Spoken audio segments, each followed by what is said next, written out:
Yeah.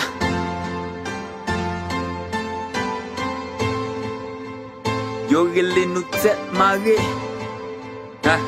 Yeah. Yo rele m'ti pasteur, yo di mwen pa normal. Oui m'se yon chrétien, e baz mwen normal. Persécution gen pou veni, Jésus te di. Ou katiye kwa wamen nan pas mouri. Persécution à gauche, à droite, y'a pas nouye. Y'a teke pied même s'il tombe, m'a levé. Chrétien, campé ferme. Montrer monde là nous différents. Pas fait ça y'a fait. Non. Yo te met rele nous Tet Mare. Mais yo pas connaît si ma lettre nous parle. Frère m'sem songe parole sauve nous an te dit.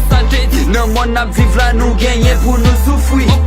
Men pas besoin paix parce qu'il gantan gagner. Li te payé, l'amour pas qu'à faire nan rien. Pendant y'a pas nous yé nous an prend courage. Parce que les Jésus retourné après mariage. Parce que chrétien yo pas nan van koyo. Parce que chrétien yo pas nan fime boss. Yo di nou pas normal, yo di pas à la mode. Yo rele nou Tet Mare, Tet Mare, Tet Mare, Tet Mare. Yo rele nou Tet Mare, Tet Mare, Tet Mare, Tet Mare. Différent, oui si posé différent. C'est bay nous vin, bay nous pas vin pour nous prendre. Nous pas besoin. Yo di nous pas gen swag, nous pas qu'on habillé.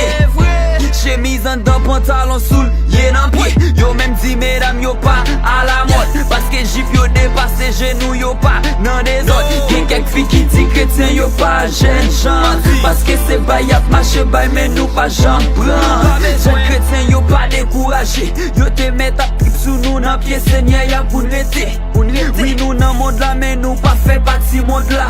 C'est passé n'a passé et nous pas vin pour nous rester là. Tout le monde là doit comme ça. Parce que chrétien yo pas nan van koyo.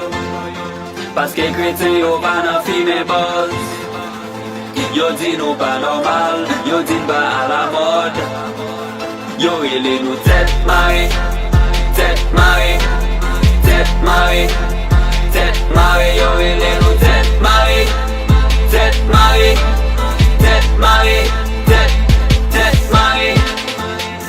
Parce que chrétien yo pas nan van koyo. Parce que chrétien yo pas nan fime boss. Yo di nou pas normal, yo di pas à la mode.